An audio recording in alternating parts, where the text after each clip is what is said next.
Good morning and welcome to Tuesday's edition of the program TVC Breakfast. My name is Etoma Edu. Well, top of the morning, Nigeria. Good morning and thanks for always choosing us. There's a lot to talk about on the show this morning. The name is Ria Abdul. And our surprise anchor. All right. And it's great to be here. I am Mike Okwocha. Good morning, Nigeria. It's great to be here. Good morning. Good morning. Nice to have you join us, Mike. Thank you. Of course, it's a great Tuesday. I am Veronica Dan Ikoy. Mike, it's good to have you join us. Well, it's good to be home. It's great to be home. I love the fact that you said it's good to be home. It's good to be home. The last time I saw you wearing this, and now you've... well, of course, you know, a lot of afang, a lot of edikaikon, and a lot of egusi can make you... In Russia? Of course. You know, Nigerians are everywhere, so anywhere we go, we represent. Oh, yeah. Great. And you have been making us proud. Thank you. And I've been proud of you too. This is a magnificent studio, beautiful thing here. This is amazing. This is really amazing. Thank you very much. Thank you. Great. And like we pointed out already, we have an array of issues we'll be looking at this morning, talking about the opposition and their plans, as well as constituency project, and also talking about the matters around stories making the rounds on the front pages of the newspapers, as well as stories that are trending now later on the show. But let's begin with the story where retired police officers joined a protest in Abuja on Monday demanding better pay and pensions during retirement. They decry what they call paltry pensions, incomparable to their colleagues in other security agencies. Sifonesian has details. A protest in front of the Louis Edet House Force headquarters to demand for better pensions and salaries for the Nigeria police. Joined by retired police officers, the protesters want urgent action to withdraw the police from the contributory pension scheme to a defined benefit scheme. Their retirees lament incredibly low pension payout, sometimes as low as 22,000 naira to 30,000 naira monthly, despite long service and hazardous duty. After my retirement, it was 2,100,000 is being given to me as a deputy superintendent of police.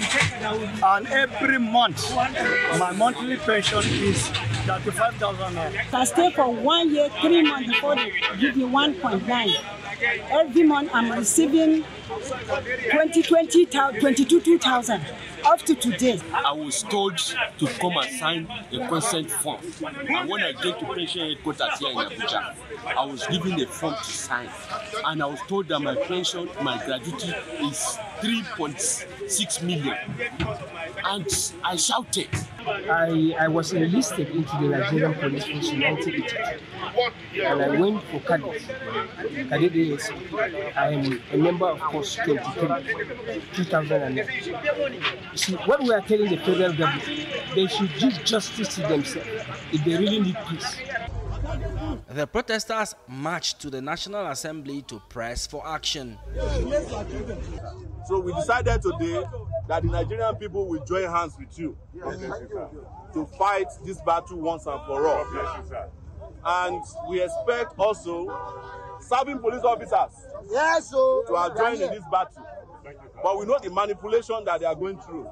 Some of them are confined to their barracks because of today. But what you should tell them is that one day they too will retire. The National Pension Commission recently approved an upward review of the pensions entitlement, but the necessary 758 billion naira arrears approval is still pending in the National Assembly, delaying full implementation. Retired police officers joined the protesters to the National Assembly and their demands are clear. Primarily, they want the police to be taken out of the contributory pension scheme and a new pension scheme, maybe called the police pension scheme, established to cater to their needs. Sifonesian, TVC News, Abuja. Meanwhile, the Inspector General of Police, Kayode Egbetokun, met with the protesting retired police officers later on Monday in Abuja. The meeting took place at the Peacekeeping Hall behind the force headquarters as tensions continued to rise over pension-related grievances. The Inspector General assured them that their concerns have already been presented to the President and that efforts are underway to address the matter. He appealed for patience as the relevant authorities consider their demands.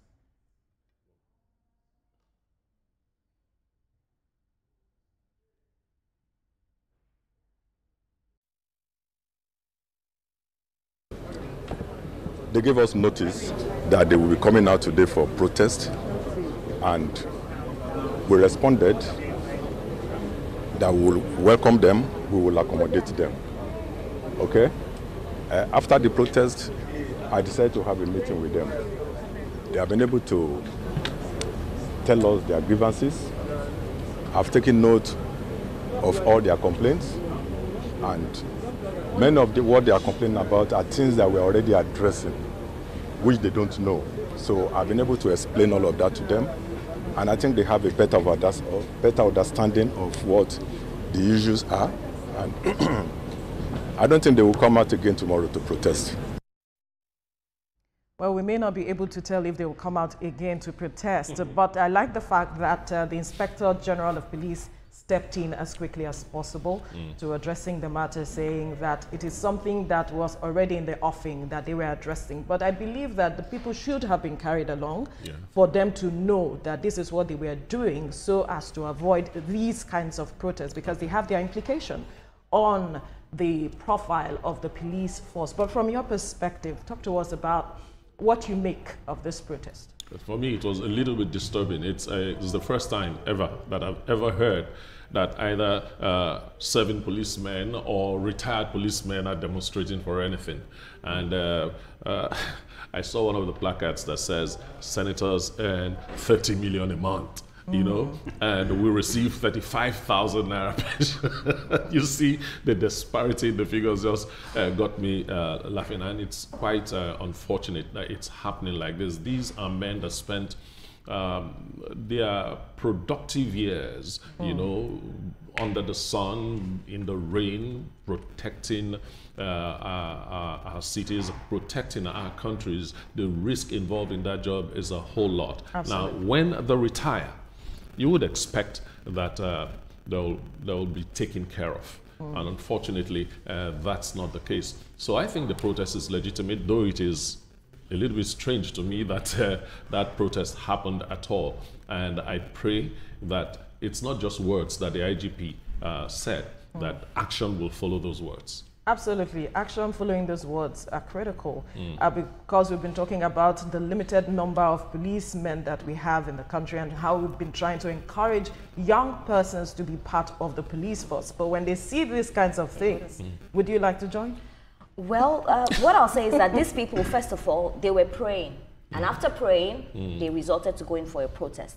And it's just sad to see that these people are fighting for their rights. We talk about police force. They are very important in this country. Like, no matter how we want to criticize our police, they are still police that are doing amazingly well and protecting us. So it's just sad to see that these people are not given what they should be given, and they are coming out to say that, give us this. Now the IGP has spoken. We've heard so many words like this. When is action going to take place? I was hoping that he was going to give us a timeline, because you're telling these people to be patient. They are hungry. You're telling a hungry man to be patient. He cannot feed his family, and you're telling him to be patient. I just wish that, you know, we take more accountability and we give timelines. Okay, maybe by this time, you're just assuring us they will not come out and protest again. Why don't you assure us that they will have monies in their pockets? Absolutely, because assurance is more important than all of that. Because from my perspective, the implication of this is not what we might see today, because a number of persons are watching, especially young persons are watching to know how this would go. This would determine if they want to be part of the security force or not. And we also have attendant implications. There are also, you know, those other persons who are watching to see how they manage this whole situation, because this is what encourages bribery and corruption in the force. That, you know, if they will not take care of me now that I'm working, let me take care of myself. But Mike, let's get your perspective. I know in Russia, they don't have these kinds of protests. No, certainly not. But the point there is, let's come back home. Let's talk about our home. Absolutely. From your perspective, what do you see as the implication? And talk of being patient to, you know, wait for president to assent to the matters, because they are also talking about take us out of the contributory pension scheme as well. Well, the Nigerian police was established even before independence. Absolutely. But from independence, everything was on the default mode and we started. Since that time until now, there has been almost 10 police reforms. So which means that the police has metamorphosed over the last 6 decades until now. It's an institution. It's not perfect yet, but is the police doing well? If you jiggle the numbers, if you jiggle the realities, the Nigerian police is doing fantastically well. However, there are things to look at. We've heard the IG of police talk about, okay, we'll do this, but it's not about just these persons. It's about the entire institution. Absolutely. What should the police do to assure those who are even in the service, you know, to live well according to what they're supposed to do when it comes to responsibility, when it comes to access to technology, when it comes to training, when it comes to collaboration, when it comes to all of those things, motivation, they are all important in policing. Now, if you keep that aside and talk about the focal point now is those who have left the service.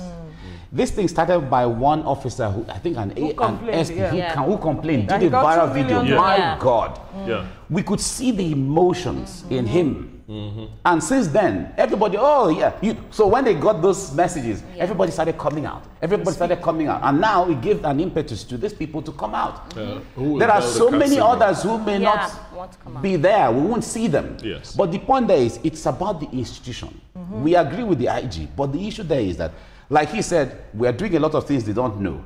No, if we don't know that you're doing anything, what are you talking about? There should be a mechanism to interface with these people. Absolutely. Give them a shot. That is what motivation is. Yeah, I realize that we have this communication problem in institutions. That's why we have issues with collaborations. Exactly. Because all these institutions are supposed to work in collaboration with each other for us to have a better Nigerian society. That if within one institution there's communication problem, then we have a long way to go. Exactly. Absolutely. I think that what should have happened, because they are stakeholders, whatever you are doing for me and I'm not aware, of course, I would react differently. But if you carry me along in the conversation, of course, my reaction also will be different. I think that moving forward, the Inspector General of Police should carry representatives of this cross-section of persons along in the conversation that they are having, either with the president, with the National Assembly, whatever decisions they are taking, because at the end of the day, it is them it affects and those who will be coming after them. And then that the Inspector General of Police have to do something quickly to stem this whole matter and ensure, because the implications, it's a ripple effect it would have. We have mentioned bribery and corruption. We have mentioned those who might not want to join the police force because of what they are seeing, that their welfare is not being taken care of. It might have security implications as well because of the role they play at ensuring peace and stability in the country. So it's important that they look at this matter holistically, like you have said, Mike. It is an institutional matter. And so they should ensure that the institution is what they put at the front burner to ensure that the image of the institution is not decimated on the long run. But we'll have to leave this conversation here now and take a breather. When we return, it will be time for the newspaper review. Stay with us.